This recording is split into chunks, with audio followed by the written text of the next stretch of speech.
कृष्ण। गीता अमृतम में आप सभी का स्वागत है। तो हम आ गए हैं भगवत गीता अध्याय 10 श्लोक क्रमांक 10 और ये चतुर श्लोकी भगवत गीता का तीसरा श्लोक है। पिछले दो श्लोकों में हमने देखा कि भगवान कृष्ण बताते हैं कि जो मेरे अनन्य भक्त हैं और भावपूर्ण मेरी भक्ति करते हैं, ये जान के कि भगवान कृष्ण ऑल पावरफुल और ऑल मर्सीफुल है। और जब ऐसे भक्त एक दूसरे से मिलते हैं तो वो मेरे बारे में बात करके संतुष्टि और आनंद प्राप्त करते हैं। और ऐसे भक्त के लिए भगवान आदान प्रदान कैसे करते हैं, ये भगवान हमको इस श्लोक में बताते हैं। तो भगवत गीता अध्याय 10 श्लोक क्रमांक 10 भगवान कृष्ण कहते हैं, तेषां सतत युक्तानां भजतां प्रीति पूर्वकम ददामी बुद्धि योगम तम येन मामुपयन्ति ते। भगवान कृष्ण कहते हैं, जो प्रेम पूर्वक मेरी सेवा करने में निरंतर लगे रहते हैं उन्हें मैं ज्ञान प्रदान करता हूँ, जिसके द्वारा वे मुझ तक आ सकते हैं। देखिए भगवान कृष्ण कहते हैं तेषाम, तेषाम कौन? जो अध्याय 10 के श्लोक क्रमांक 8 और 9 को क्वालिफाइड करते हैं, यानी कि जो भगवान ने श्लोक क्रमांक 8 और 9 में बताया है उसके ऊपर अमल करते हैं। सतत युक्ता नाम, सतत मतलब नित्य, हमेशा। और देखिए ये जो शब्द है सतत है, नित्य है, ये कई बार भगवान ने बताया है। तो भक्ति जो कैसी होनी चाहिए? भक्ति ये होनी चाहिए 24/7 बाई 365, जैसा कि हमने पिछले श्लोक में भी देखा था। सतत युक्तानाम भजताम प्रीति पूर्वकम। भज, देखिए भज धातु से आया है, भज का मतलब होता है सेवा करना। तो भक्ति ऐसे एक ड्राई फिलोसफी, शुष्क दार्शनिकता नहीं है कि केवल बातें करने से, वार्तालाप करने से कि भाई अच्छा आपको क्या लगता है जी उसके बारे में, हमको क्या लगता है जी उसके बारे में, उनको ऐसा करना चाहिए था, उनको ऐसा नहीं करना चाहिए था, ये सब बातें करने से नहीं। देखिए अगर माँ पिताजी बोले कि मेरे को बच्चे को ये फलाना फलाना स्कूल में डालना है, अभी फलाना फलाना स्कूल में डालना है तो उसके लिए फॉर्म लेकर आना पड़ेगा, स्कूल में जाना पड़ेगा और फीस भी देनी पड़ेगी। तो कौन करेगा? वो माँ पिताजी करेंगे। खाली बोल के कि मेरे को उस फलाना फलाना स्कूल में डालना है तो बच्चे का एडमिशन हो जाएगा क्या? नहीं होगा। ऐसे बोलने से कोई फायदा नहीं है। ये बोल वचन करके काम नहीं चलेगा। इसीलिए हमें देखिए अधिकांश भक्त कैसे हैं? ये बोल वचन वाले ही भक्त हैं। कि भक्ति को क्या है? मुंह बोली एक्सरसाइज मानते हैं। जब तक हम अपनी इंद्रियों को भगवान की सेवा में नहीं लगते हैं तब तक भक्ति की शुरुआत नहीं होगी। तो अपनी इंद्रियों को भगवान की सेवा में लगाना पड़ेगा, ये समझना बहुत ही महत्वपूर्ण है।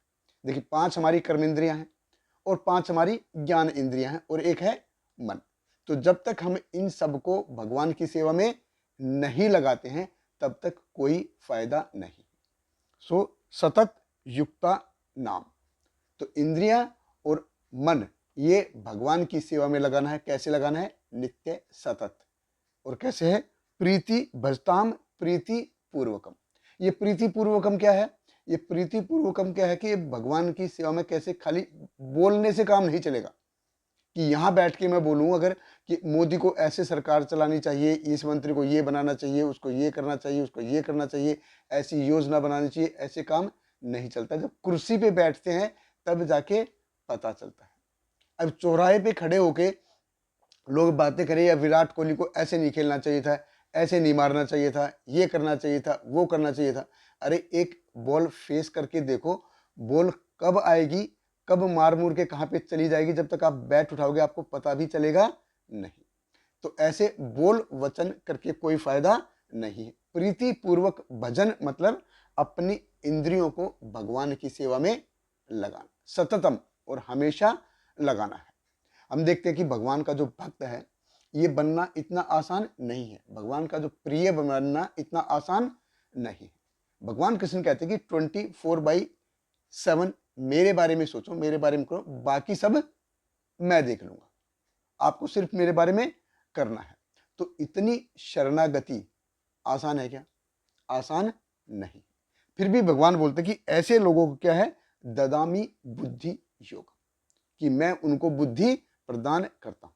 तो ये जो बुद्धि योग है, ये शब्द भी बहुत ही महत्वपूर्ण है। ये बुद्धि हमारे इंद्रिय और मन से ऊपर का स्तर है। हमारे मन और इंद्रियों से ऊपर का स्तर है बुद्धि योग। तो जब तक हम अति इंद्रिय भक्ति नहीं करते, अति इंद्रिय भक्ति मतलब अपने मन और इंद्रियों को, देखिए मन और इंद्रियों का जो वेग है वो इतना इतना ऐसा है कि व्यक्ति पाप कर्मों की तरफ खिंचा चला जाता है, अपने आप खिंचा चला जाएगा। और ये कैसे कंट्रोल होंगे?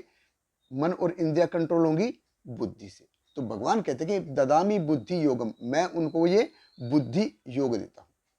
तो देखिए, इंद्रियां और मन को भगवान की सेवा में लगाना और इंद्रिय भोग से दूर जाना, ये दोनों एक साथ होते हैं, दोनों के दोनों एक साथ होते हैं।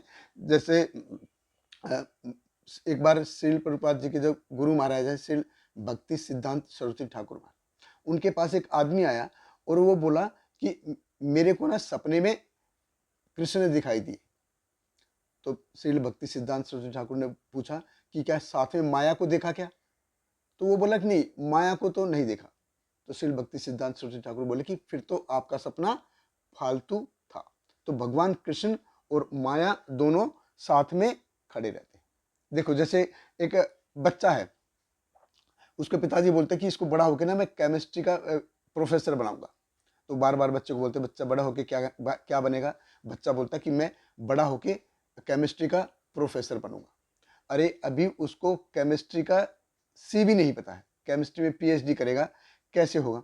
तो जब तक अपनी इंद्रियों को, अपने मन को हम भगवान की सेवा में नहीं लगाते हैं, तब तक भक्ति सही मायने में होती नहीं। सर्व पाप ही विनिर्मुक्ता तत्प्रत्वेन निर्मलम ऋषिकेण ऋषिकेश सेवनम भक्तिर उच्यते। ऐसे लोग जब भक्ति योग करते हैं, भगवान कृष्ण कहते हैं ददामी बुद्धि योगम तम येन माम उपयंति थे। ददामी बुद्धि, मैं कैसी इंस्ट्रक्शन दूंगा ताकि वो मेरे पास आ सके। मैं ऐसी इंस्ट्रक्शन नहीं दूंगा कि तुमको करोड़पति कैसे बनना है, तुम्हारे घर में मर्सिडीज कैसे आएगी, तुमको ये कैसे मिलेगा, ये भोग कैसे करना है, इसके लिए तो भगवान कृष्ण कहते हैं कि मैंने फैक्ट्री खोल के रखी है, 33 करोड़ है। मेरे पास कैसे आना है ये भगवान हमको बताएंगे। इस जन्म मृत्यु के सागर को पार कैसे करना है, इसके बारे में भगवान हमको इंस्ट्रक्शन देंगे। तो हमको भगवान से क्या मांगना है, इसके लिए हमको बहुत क्लियर होना चाहिए। भगवान बहुत ही स्पेसिफिक है, तो हमको भी बहुत ही क्लियर होना चाहिए। जैसे लड़का लड़की की शादी होती है, तो लड़के को पता है कि लड़की को क्या करना है, क्या एक्सपेक्टेशन है मेरे को लड़की वालों से, लड़की को पता है कि मेरे को लड़के से क्या एक्सपेक्टेशन है। तो दोनों आपस में एक दूसरे को जानते हैं, और अगर जानेंगे तो सही मैच होगा। ऐसे ही हमको भगवान कृष्ण से क्या मांगना है, जब तक हम सही तरीके से जानेंगे नहीं, तब तक ये मिसमैच होता रहेगा। देखिए, कृष्ण भावना अमृत है, ये बहुत ही आनंदमय है, ब्लिसफुल है, बशर्ते हमको ये पता होना चाहिए कि हमको भगवान से मांगना क्या है। और अगले 2 श्लोकों में भगवान हमको बताएंगे कि कैसे भगवान उस भक्त को अपने पास खींच लेते हैं। हमारे साथ बने रहिए। बहुत बहुत धन्यवाद। हरे कृष्णा। श्रील प्रभुपाद की जय। हरे कृष्णा कृष्ण कृष्ण हरे हरे, हरे रामा राम राम हरे हरे।